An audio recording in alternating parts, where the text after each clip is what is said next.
जीव का अनंत काल का संसार का कारण मिथ्यात्व है और मिथ्यात्व मूल हेतु मिच्छतम संबंधी विवेची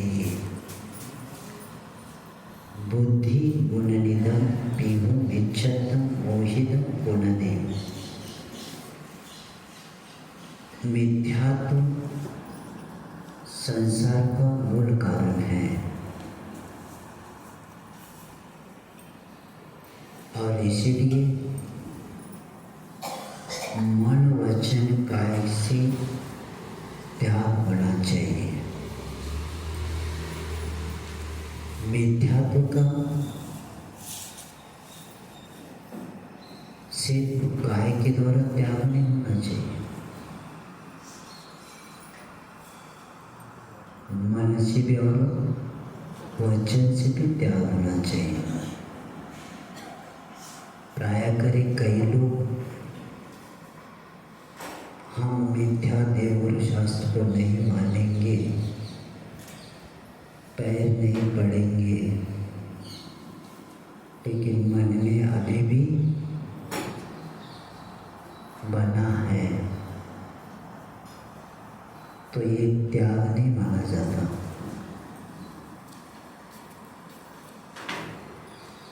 हम किसी को दिखाने के लिए मिथ्यात्व का त्याग नहीं करना चाहिए। मन से वचन से और काय से होना ही चाहिए, क्योंकि मिथ्यात्व गुण युक्त बुद्धि को भी मूढ़ बना देता है। कितना भी बुद्धिमान व्यक्ति हो और उसके मन में अभी भी मिथ्यात्व है, तो गुण युक्त बुद्धि को क्या बना देता है? मूढ़ बना देता है। और इसीलिए धर्म का लक्ष्य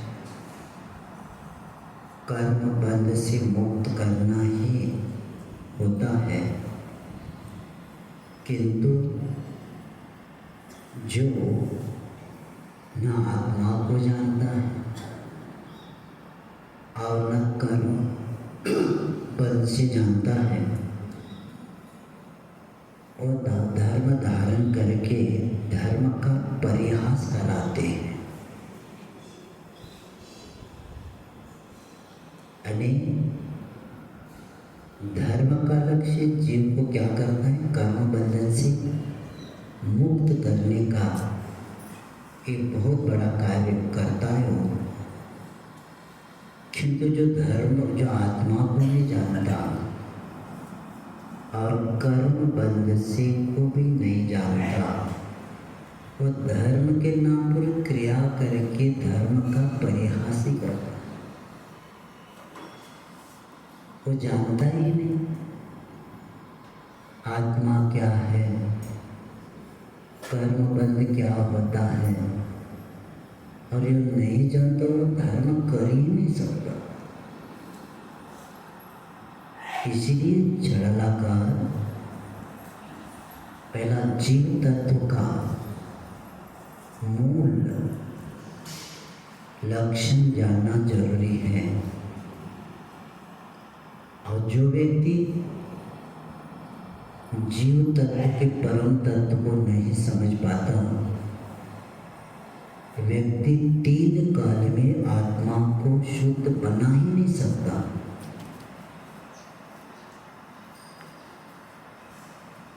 क्योंकि जीव को शुद्ध बनाना ही हमारा लक्ष्य पहला होना चाहिए। और वो बनाते समय अग्रहित मिथ्या दर्शन, क्योंकि जीवादि तत्व को विपरीत समझता है और जीव तत्व की भूल है कि पर्याय में अपनत्व बुद्धि करता है, और इसी से वह मूड बन जाता है।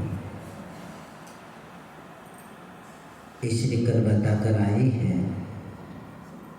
हम लोगों के ऊपर हमारे तीर्थंकर और आचार्यों का बहुत बड़ा उपकार है कि हमें ऐसे ऐसे जीवन जीने की कला के सूत्र बताते हैं जो हमें बाहर कहीं मिलने सुनने को भी नहीं मिलता। इसलिए कल हमने क्लास के प्रारंभ में बताकर आए हैं कि आचार्य श्री भी इसका हर रोज पाठ करते हैं, हम लोग भी पाठ करते हैं कि 5-6 प्रश्न उठना ही चाहिए। इसलिए उठना चाहिए, 5-6 प्रश्न उठते ही हमारे खुद का स्थितिकरण हो जाता है। और कल बता कर आए हैं कि कोहम के त्रिगुण क्वत्य किम प्राप्य किम निमित्त का, यानी मैं कौन हूँ, पर द्रव्यों से एक भिन्न शुद्ध आत्मा हूँ, और मैं ध्यान दर्शन सुख आदि अनंत गुणों का पुंज हूँ। हर व्यक्ति में अनंत गुण भरे हुए, लेकिन ये पर्याय बुद्धि और इंद्रियों का सुख मानने के कारण दिनों दिन पराधीन होता जा रहा है। थोड़ा सा रास्ता जब चुक जाते ना, तो पास कोई व्यक्ति मिल जाता है तो लौटते तो लगता है बहुत अच्छा, पहले पता चला, और हम तुरंत, क्योंकि हम विहार करते कई कई जंगलों में पगडंडियाँ दिखाते तो जाते तो इतने में कोई कहते वो नहीं इधर आना, तो उसी वक्त पता चलता है अच्छा और ग्रंथि पता है नहीं तो कितने आगे जाकर लौटना पड़ेगा। तो उसी तरह हमारी आत्मा कितनी पराधीन होती जा रही है, इतनी पराधीन होती जा रही है क्योंकि सुखाभास को सुख मान के आत्मा को दिनों दिन पराधीन करते करते धर्म सुख शांति अध्यात्म से दूर होते जाते हैं। और इसलिए और मुझ में कौन कौन से गुण हैं, ये 4-5 प्रश्न, ज़्यादा नहीं आता, इतना का चिंतन हो जाए तो काम हो जाएगा। क्या मतलब, यानी मैं शुद्ध ज्ञान दर्शन आदि से युक्त हूँ और मैं कृत्य, मैं पूर्व किस पर्याय में था, क्योंकि अनंत काल हमारा अपना नहीं कहना, मेरा, मैंने अनंत काल निरोध से व्यतीत करते स्थावर पर्याय को प्राप्त करके, त्रस को प्राप्त करके नर नरकादि के अनेक प्रकार के अनंत दुखों को मैंने पर्याय के साथ भोगा, क्योंकि दुख द्रव्य के साथ नहीं पर्याय के साथ ही होता है। और ऐसे मुझे इस अब किम प्राप्य, इस वर्तमान के पर्याय मुझे क्या प्राप्त करना है, बस मुझे रत्नत्रयी धर्म को ही प्राप्त करना है, विषय भोगों को मुझे प्राप्त नहीं करना है, क्योंकि क्षणिक सुख के पीछे शाश्वत सुख हमारा दूर होता जा रहा है। और क्षणिक सुख ऐसा होता है कि उस वक्त थोड़ा सा अच्छा लग जाता है, लेकिन नियम से अनंत भाव और बढ़ जाते हैं, क्योंकि इंद्रियों के अधीन होना ही पराधीन होना। जो स्वाधीन होता है वो आत्मा के अधीन होता है, वही स्वाधीन हो जाता है। और जो आत्मा से दूर होने का कारण यही है कि हम उस इंद्रियों से प्रभावित हो जाते हैं, और इंद्रियां तो इंद्रियां ही हैं, उसके द्वारा सुख 3 काल में नहीं मिल सकता।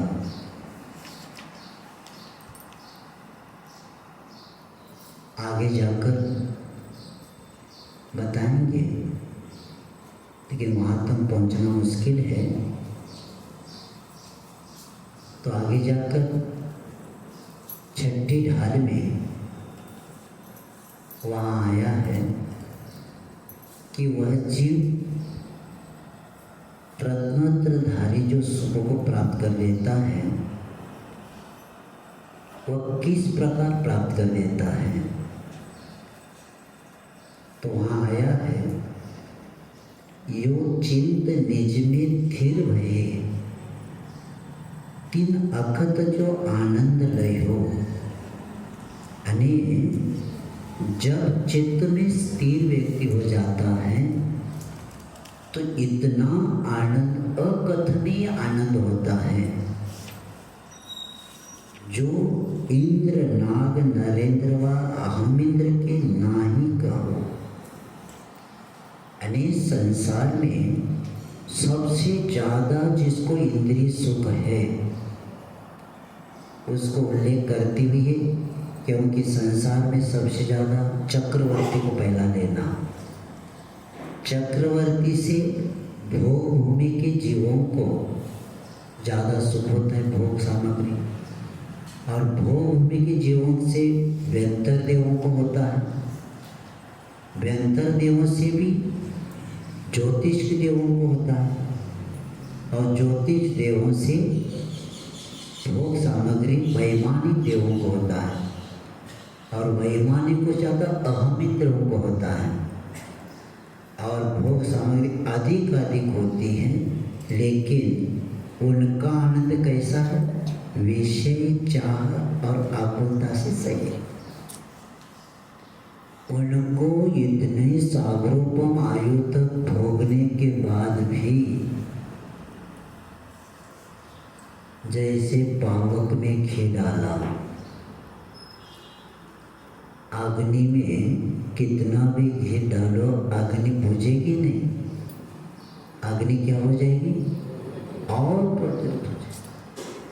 तो विषय चाह और आकुलता सहित है, उन्हें निराकुल सुख नहीं है, लेकिन रत्नत्रयधारी ऐसे महामुनिराज को जो आनंद प्राप्त होता है, उसका आनंद का अनंत भाग भी इंद्र, नरेंद्र, धर्मेंद्र आदि को नहीं मिलता। ये बता के यहाँ बताया जा रहा है कि वो आनंद वह चाहिए कि जिसका अंत नहीं होता। हमारा आनंद थोड़ा क्षण भी होता है, तुरंत दुख के निमित्त भी बन जाता है। तो इस बात को बताकर यहाँ किम निमित्तक, किम प्राप्य, किम निमित्तक, यह विषय कल बताकर आए थे। और मैं किस हेतु इस भाव में हमें ये पर्याय मिली है, इसका जीवन में हमारा लक्ष्य क्या रहेगा। 3 हमारे लक्ष्य रहेंगे: परोपकार, धर्म की रक्षा और आत्मकल्याण के हेतु ही हमारे ध्येय रहेंगे इस पर्याय के। और इस प्रकार यदि प्रतिदिन विचार न किया जाए तो आचार्य कहते हैं मनुष्य कर्तव्य भ्रष्ट होकर कुकार्य में प्रवृत्त हो जाता है। इसलिए हमें सुबह उठते ही ये 4-5 प्रश्न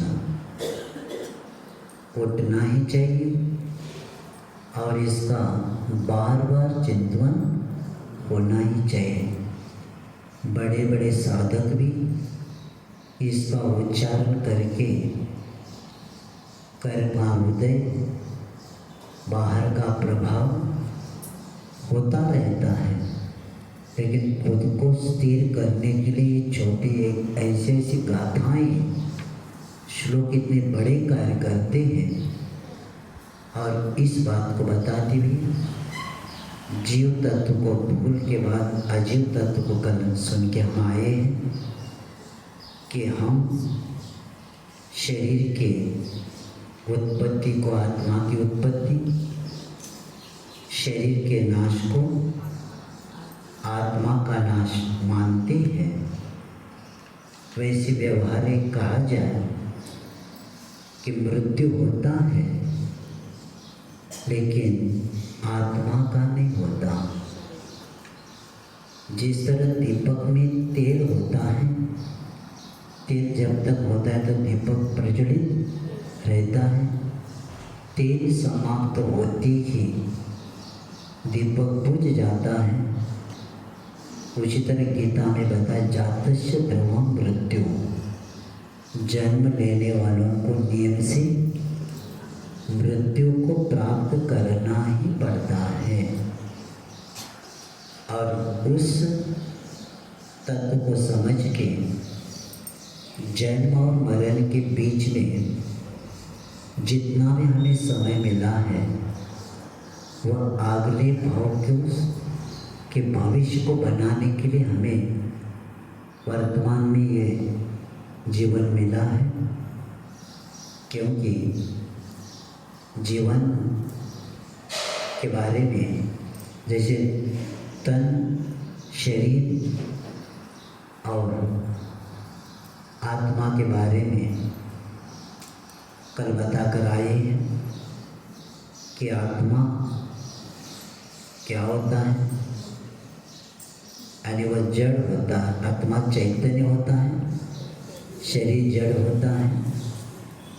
आत्मा पवित्र होती है और शरीर अपवित्र होती है। और आत्मा में जो मूर्तिपना होता है और शरीर में आत्मा अमूर्तिक होती है और शरीर मूर्तिक होती है। और इसीलिए हम आत्मा को पवित्र कब बना सकते हैं? स्नान करने से आत्मा पवित्र नहीं होती। अगर गंगा में डूबने, गंगा स्नानात् मुक्ति, गंगा में स्नान करने से आत्मा अगर मुक्ति को प्राप्त होती है तो हमसे पहले मछलियाँ मुक्ति को प्राप्त कर लेंगी। इसलिए आचार्य समदबद्ध महाराज कहते हैं, स्वभाव तो अशुचिकाय रत्नत्रय पवित्रते। शरीर स्वभाव से अपवित्र है। शरीर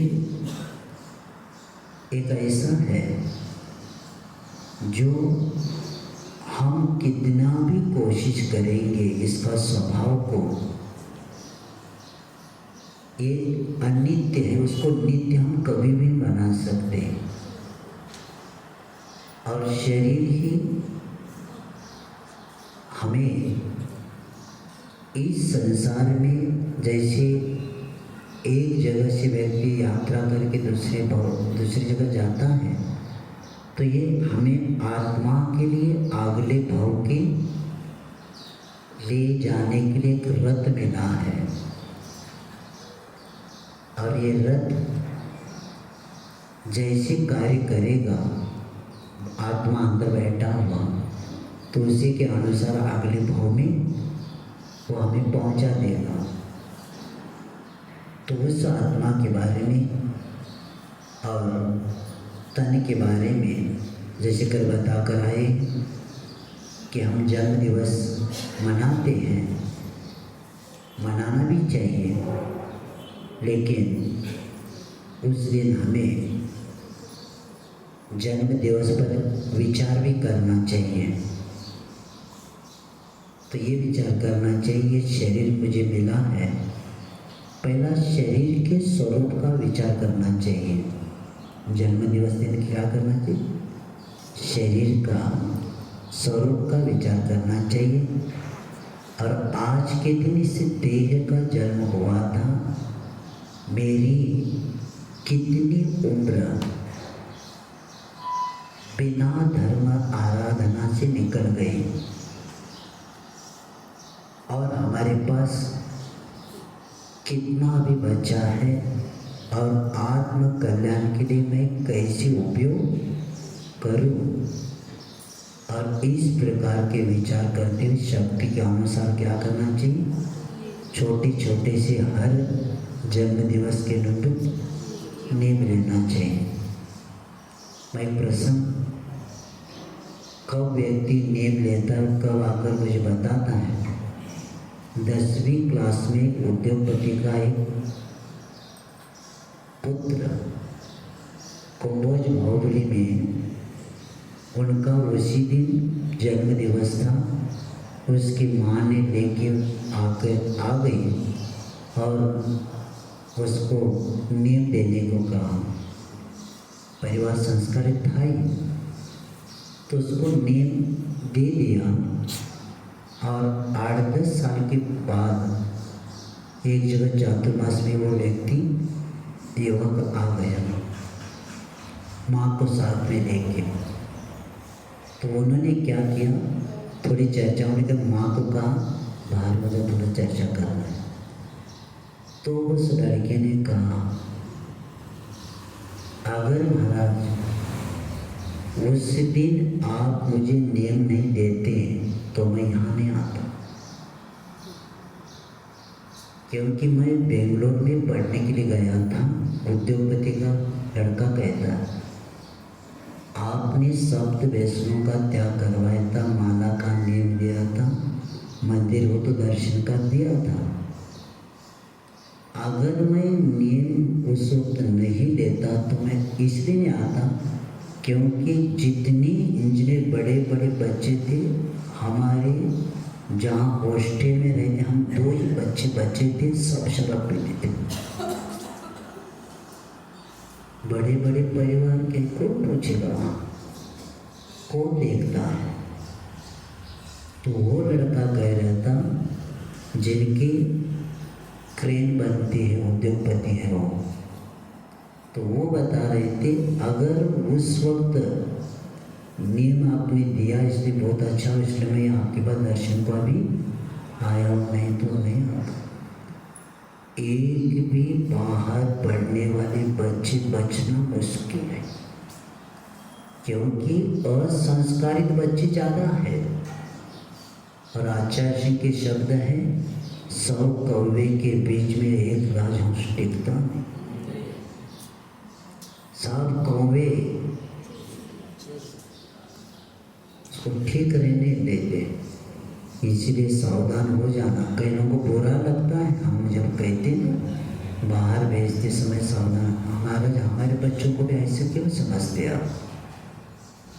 बाद में रिजल्ट आएगा जब समय निकल जाएगा। तो ये स्थिति है।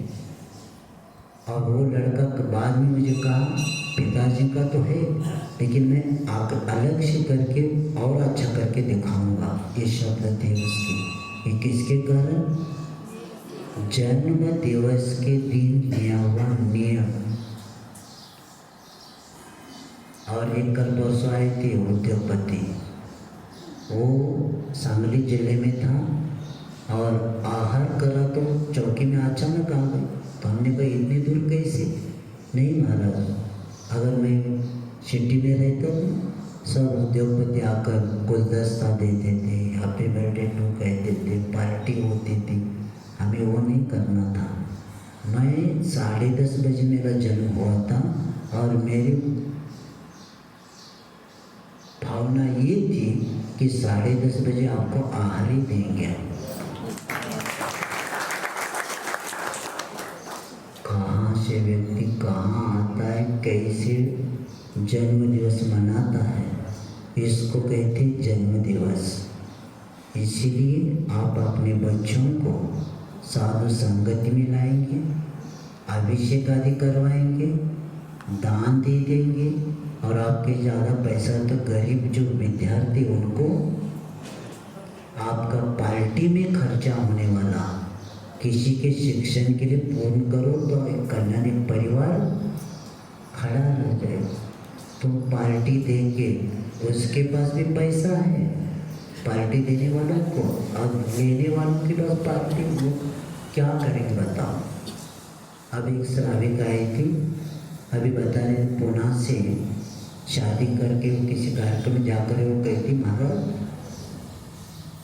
10-15 मिनट में ये खाओ वो खाओ। वो कहती मुझे सब पागल ही कहने लगे कि सब। हमने कहा पागलों के बीच में जाएंगे तो उनका बहुमत है, ऐसे पागलों के बीच में जाना ही नहीं आपने। वो कहती क्या खाते हो, सब अवक्ष खा रहे थे। क्या हो गया, इसका कारण यही है कि अभी गुनाह में नियम बना कर आए। बरेली में शादी में भी कितने आइटम बनाना है, इसका भी समाज ही नियमावली तैयार करना चाहिए। कितना फेंका जा रहा है और जो नहीं खाना चाहिए, क्योंकि जो शादी से आता है ना उसको सर्दी हो जाती, खांसी हो जाती, सब ऐसे पदार्थ। कोई शादी से आने वाला सीधा साधा कोई नहीं रहता, सब बीमारी पड़ते। क्यों पड़ गए? सब आइटम रखे, खाओ।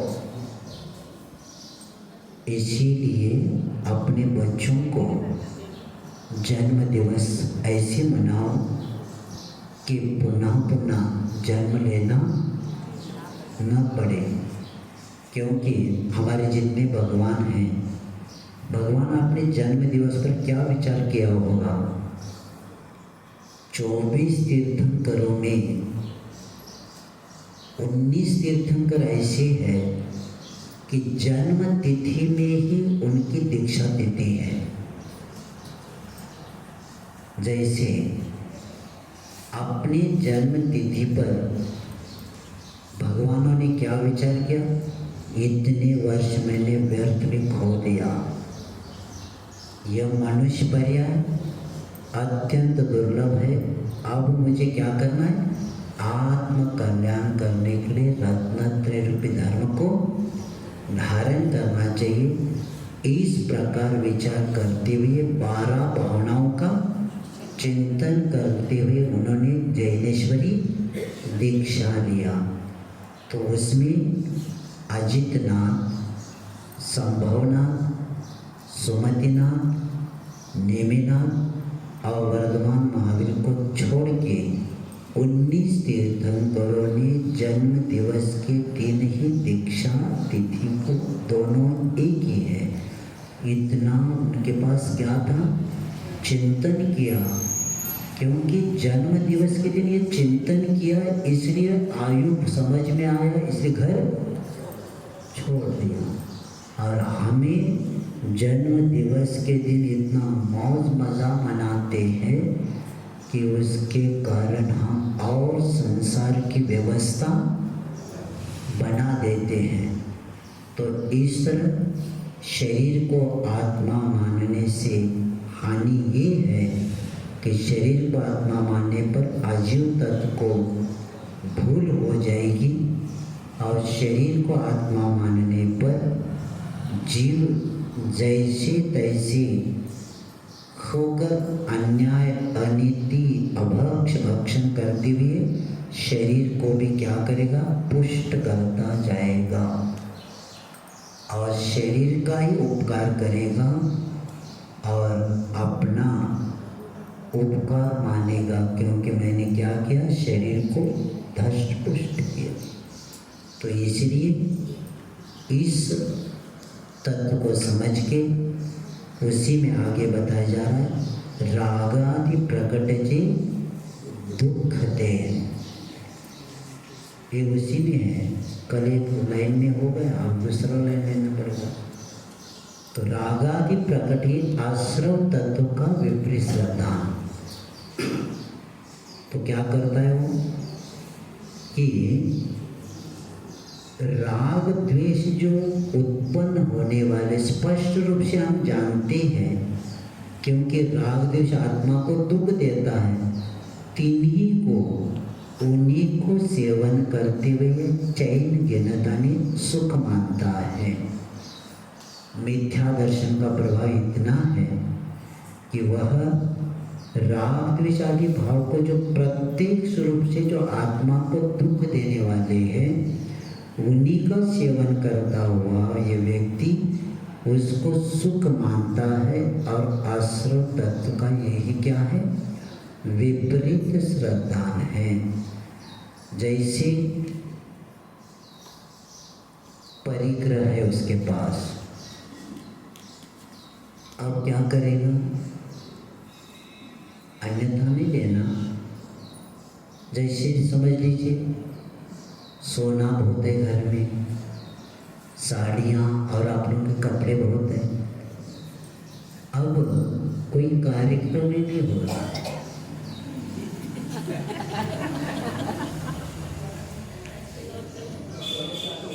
तो मन बेचैन है, तो भी अलमारी खोलना, साड़ी की बस निकालना, खोलना, देखना,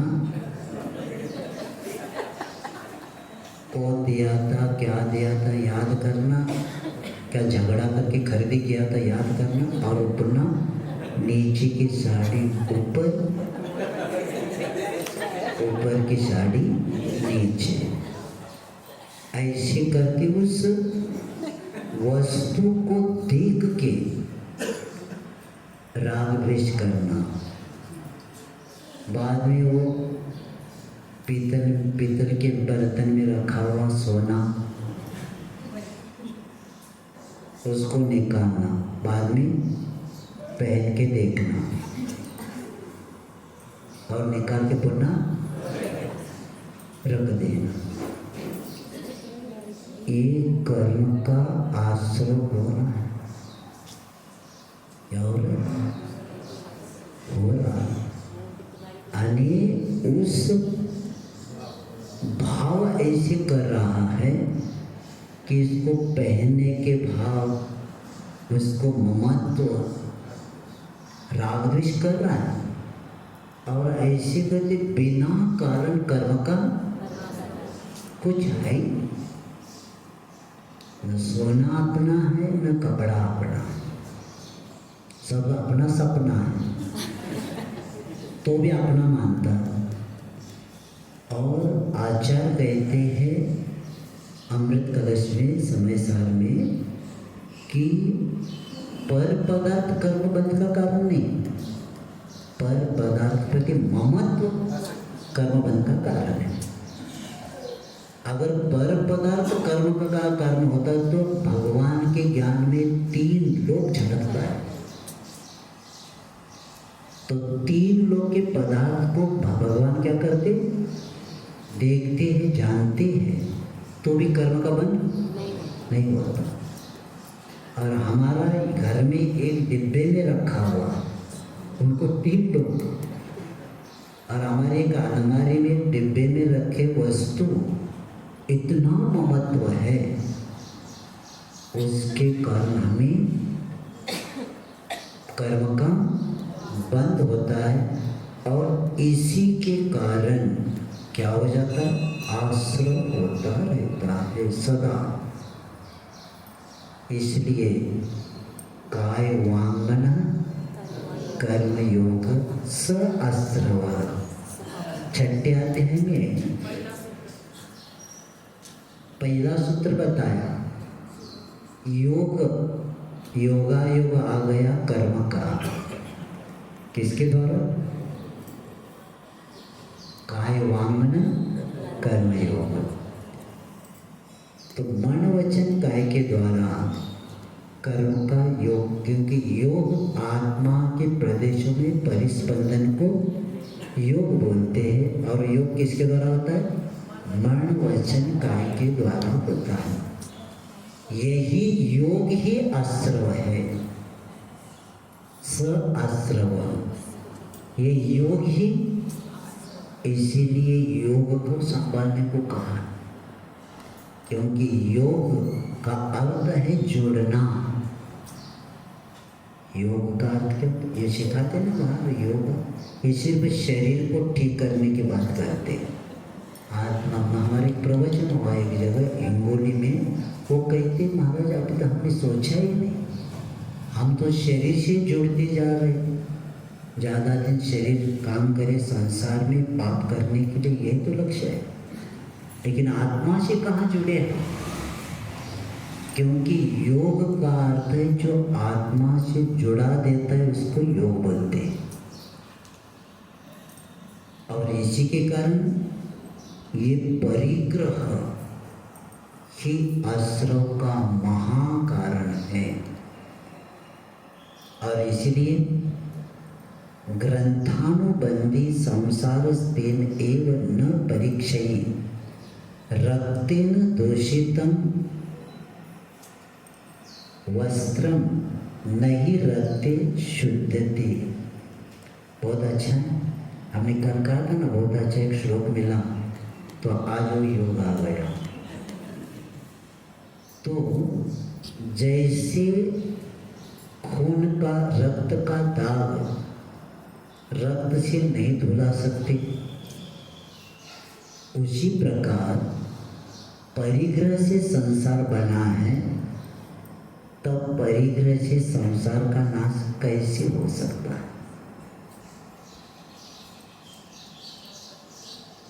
खून कपड़े पर लगा है और धोने के लिए खून नहीं चलेगा,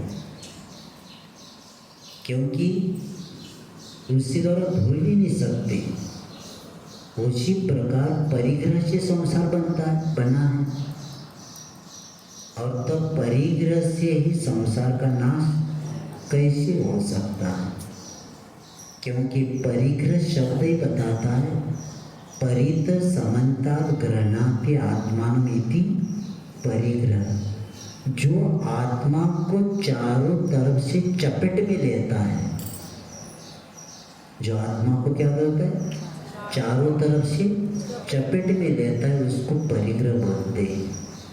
और जितना परिग्रह बढ़ेगा उतना आश्रव, बैंक में भी पैसे हैं तो आप नहीं कहना हमारा मोह नहीं महाराज, साइन किसकी चलती है? इसलिए परिग्रह परिमाण क्यों बताया? क्योंकि ज़्यादा कर्म का आश्रव न हो। जितना आपके नाम पर परिग्रह रहता है उतना आपको कर्म का बंध, एक क्षण के लिए, जब तक आपके नाम पर है तब तक आपको कर्म का बंध होता है, क्योंकि मालिक आप है उसके। तो इसीलिए परिग्रह परिमाण क्यों करने को कहा कि इतना ही आपका पाप का कारण, बाकी आपका गाड़ी आपके नाम पर है और आप कभी बैठे भी नहीं, मकान आपके नाम पर है, कोने में रहते हैं, तो भी पूरे परिग्रह का आपके नाम पर ही माना जाता है। और ये आश्रव सदा होता ही रहता है। इसलिए यहाँ कहा जा रहा है कि रागादि परिणाम के कारण जो राग द्वेष मोह क्रोध मान माया लोभ और पंचेंद्रिय के विषयों में को भोगने का जो परिणाम आदि है वही ग्रहण करना चाहिए, आश्रव के लिए कारण है। और इसीलिए आचार्य उमास्वामी महाराज कहते हैं कि इस आश्रव को थोड़ा सा विषयांतर नहीं है, थोड़ा सा विषय लेके मैं आगे बढ़ता हूँ। तो ये आश्रव दो प्रकार के होते हैं, शुभ अब अशुभ के दृष्टि से अगले क्षण में बताएंगे। इसके स्वामी दो प्रकार के होते हैं, सकषायो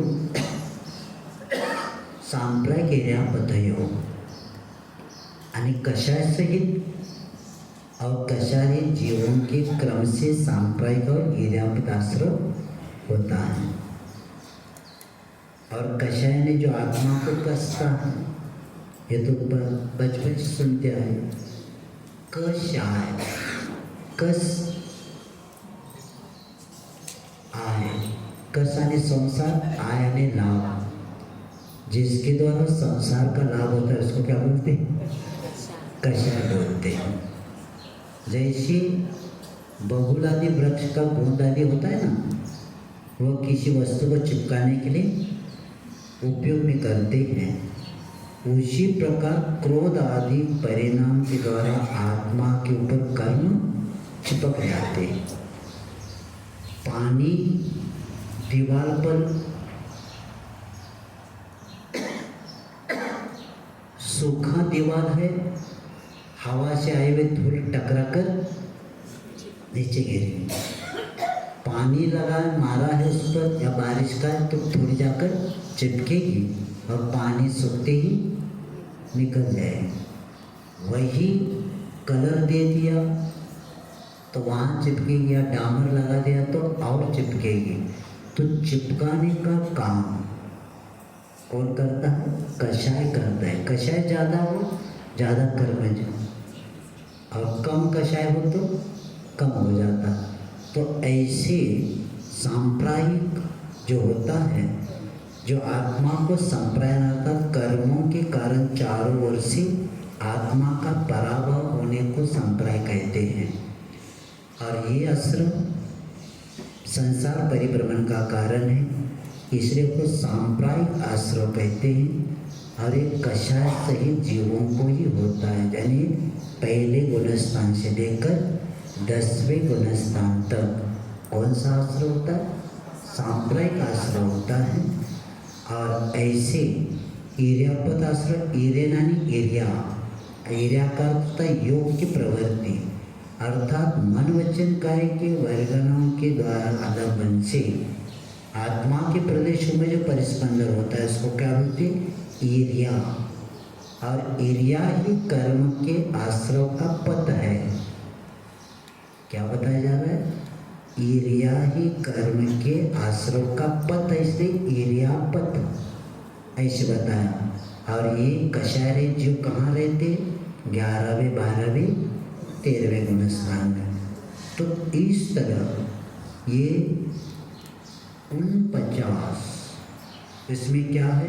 जैसे 6वें अध्याय में 5वां सूत्र आता है, इंद्रिय कषा व्रत क्रिया पंच चतुर पंच विषय संख्या पूर्वश भेदा। यानी इंद्रिय कषाय अव्रत और क्रियाएं ये क्रम से 5 इंद्रियां, 4 कषाय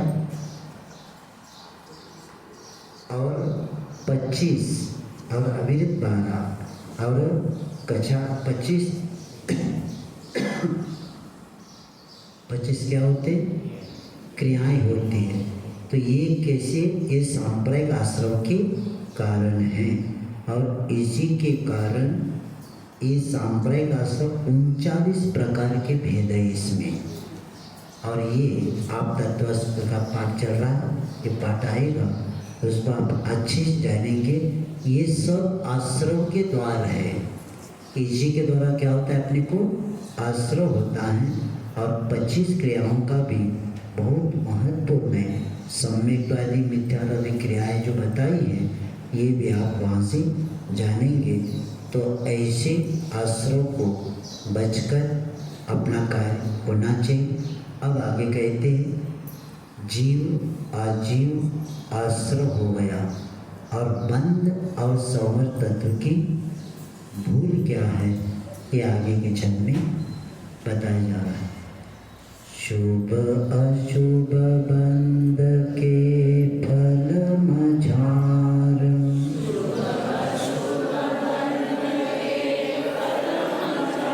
रति अरति करे निज पद विसार।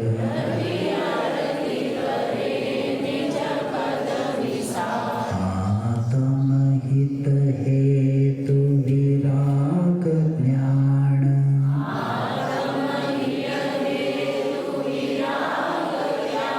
ते लखे आपको कष्ट दान।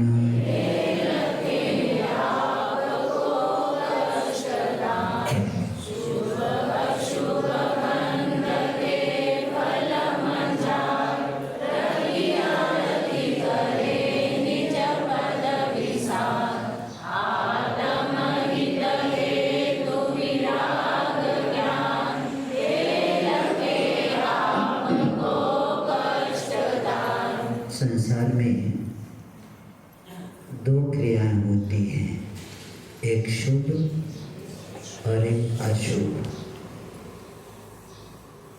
तो मिथ्या दृष्टि मिथ्या दर्शन के प्रभाव से निज पद विसार यानी आत्म स्वरूप को भूल के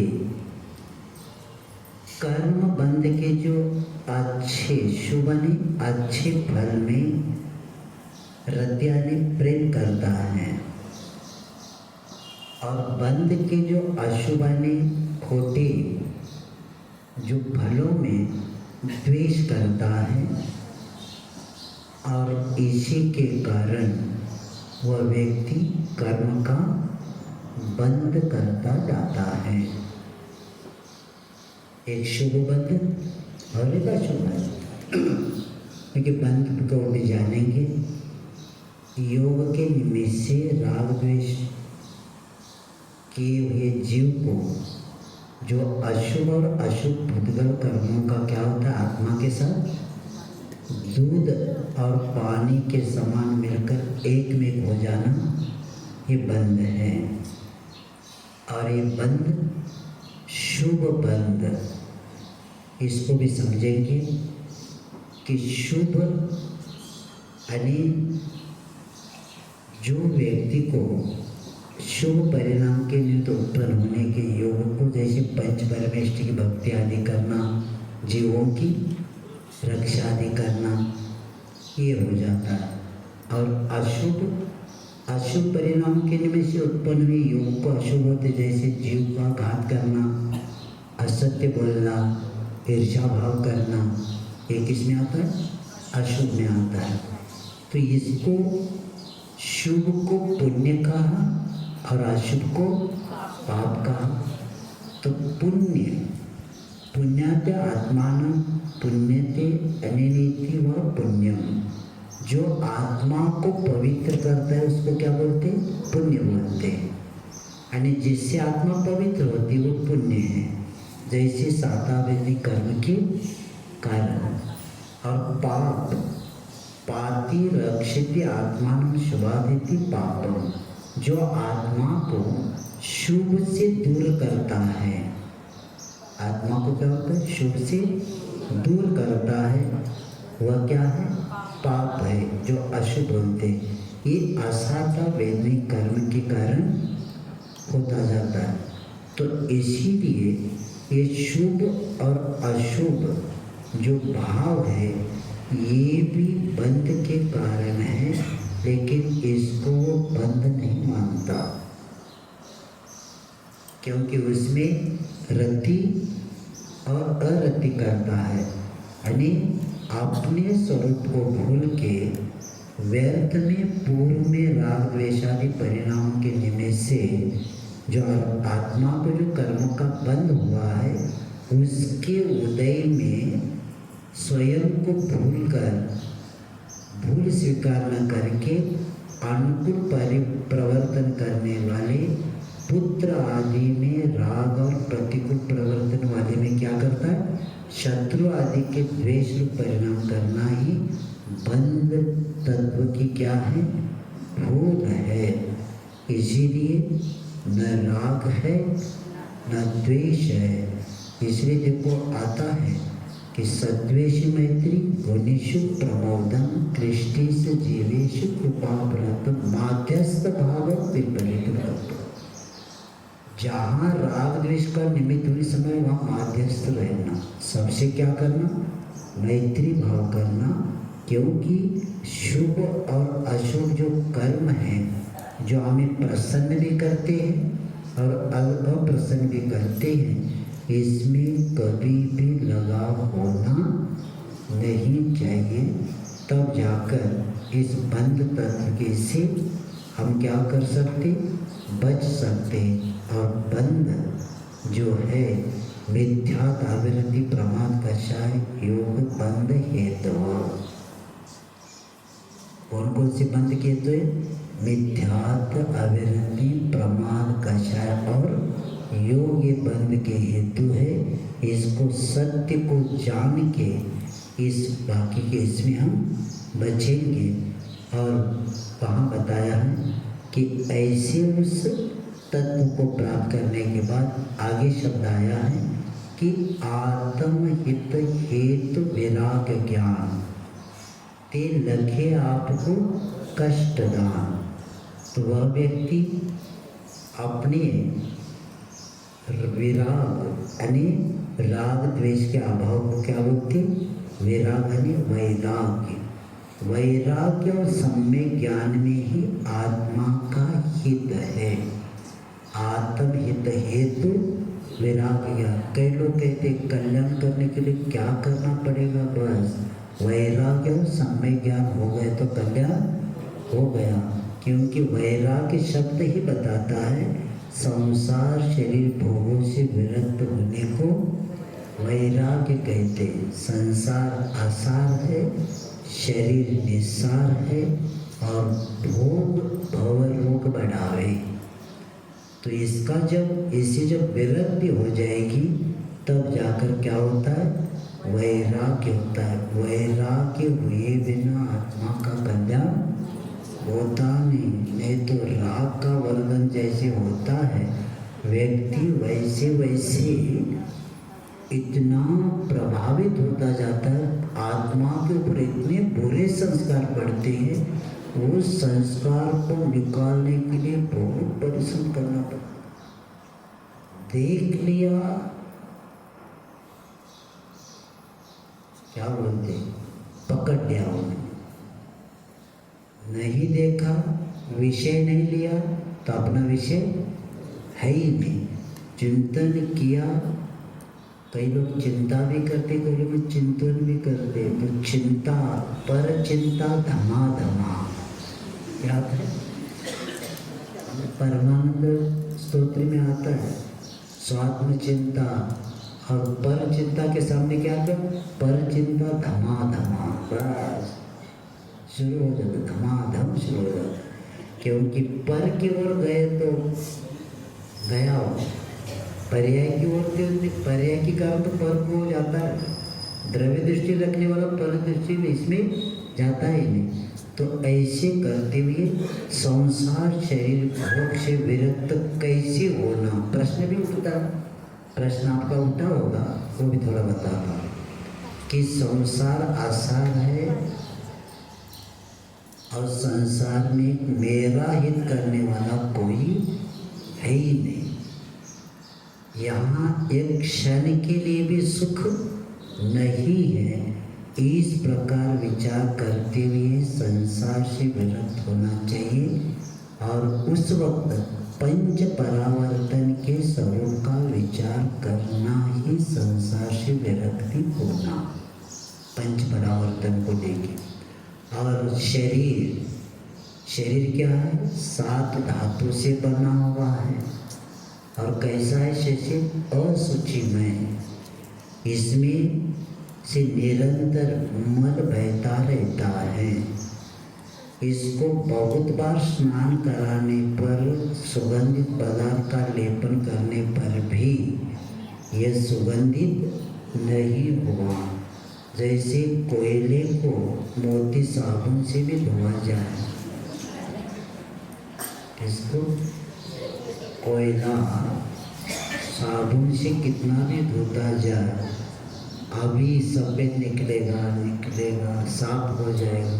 जैसे कोयला को धोने से साफ नहीं होता, उसी तरह शरीर को कितने भी धोते जाओ, शरीर कभी भी साफ निर्मल नहीं बनेगा। कब बनेगा, तो हमारा आचार्य कहते, हम बताते, स्वभाव तो शुचिमय रत्नत्रय पवित्रते। रत्नत्रय के द्वारा क्या हो जाएगा, पवित्र हो जाएगा। और एक बार शरीर पवित्र हो जाने के बाद मरने के बाद भी उसकी कीमत है।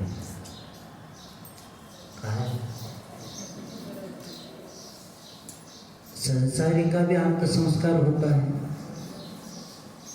और त्यागियों का भी अंत संस्कार होता है। संसारी किसी को स्मशान में पहुंचा कर आ गया तो घर वाले क्या कहते, और मुनि महाराज स्मशान से आहार को निकल गए, पड़ गए कि क्या नहीं,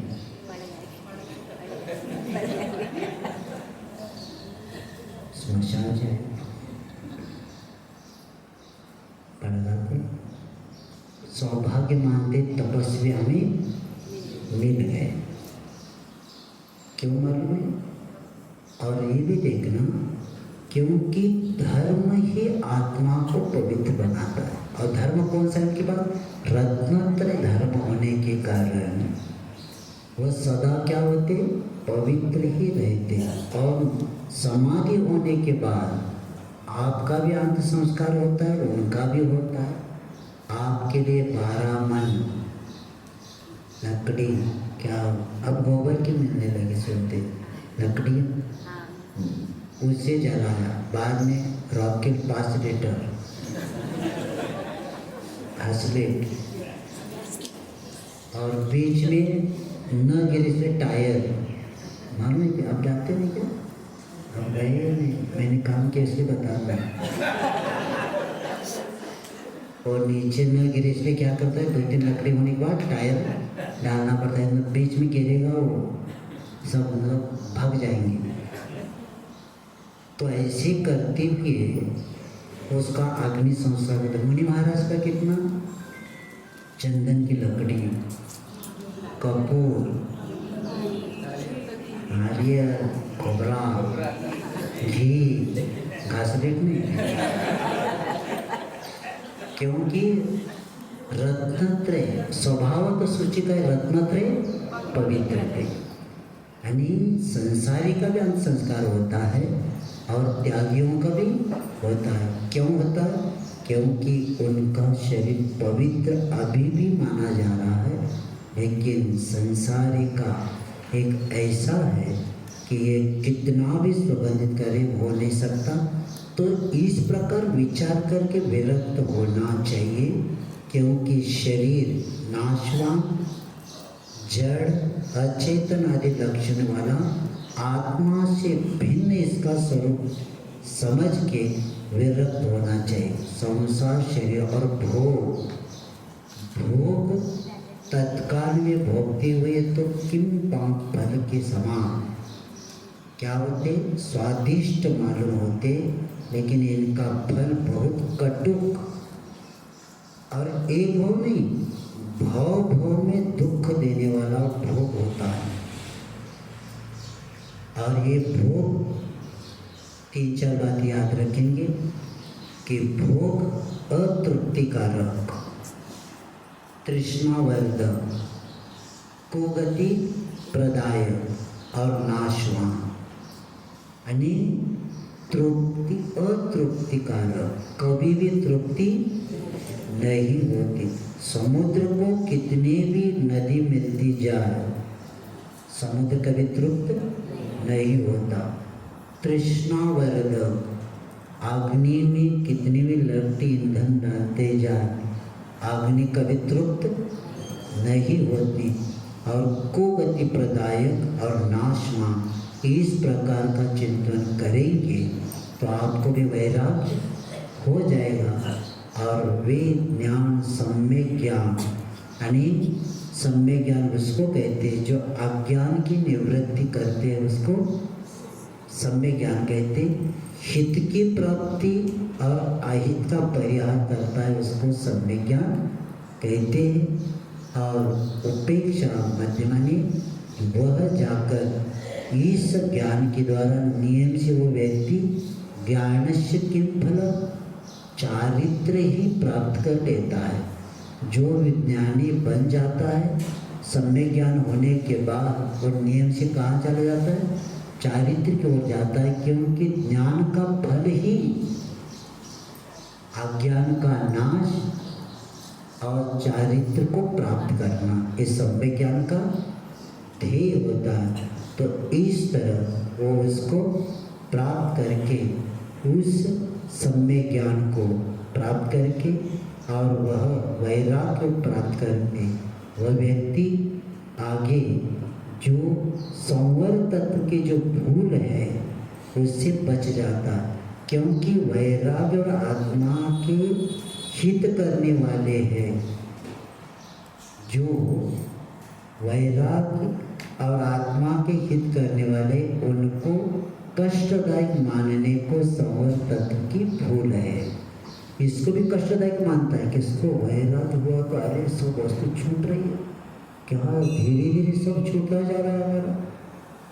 और याद रखना, जो जोड़ते गए वो डूबते गए, जो छोड़ते गए वो तैरते गए। और हम क्या करते, जोड़ते जा रहे और तैरने की बात करते, क्या कहाँ तैरेंगे, कहाँ से तर जाएंगे।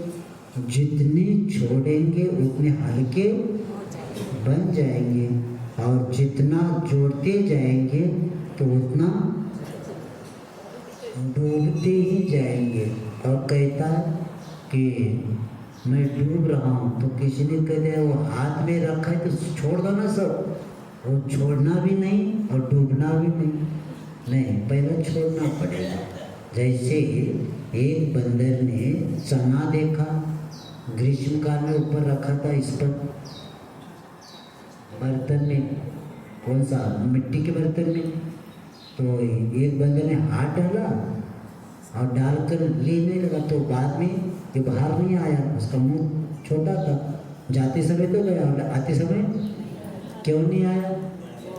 अब वो कहता है, वो खींचने लगता है, बाकी जो छोटे बंदर सब नाचने लगते हैं, क्या हो रहा है उसके साथ में, वो चना भी चाहिए और हाथ भी बाहर आना चाहिए, कहाँ से होगा, तो क्या करना पड़ेगा। वो बाद में बाकी के जो समझदार बंदर है उन्होंने क्या किया, उसके मारते उसको छोड़ दिया और हाथ बाहर आ गया। तो यही है संसार में, पहला वो हाथ का छोड़ना नहीं चाहते और वो चना खाना भी चाहते नहीं होता। आपकी सुरक्षा कर रहे हैं तो क्या करना पड़ेगा, चना छोड़ना पड़ेगा, तो आप मुक्त हो जाएंगे। उसी तरह परिग्रह छूटे बिना आत्मा का कल्याण नहीं होता, और यही ज्ञान के अभाव में ये हम अभी तक डूबते आ गए। तो ऐसे आत्मा का हित करने वाला कौन है, वैराग्य और ज्ञान है, ऐसे बताया। अब कल निर्जर और मोक्ष तत्व का विपरीत बताया। जी हाँ, जावानी के ज्ञान से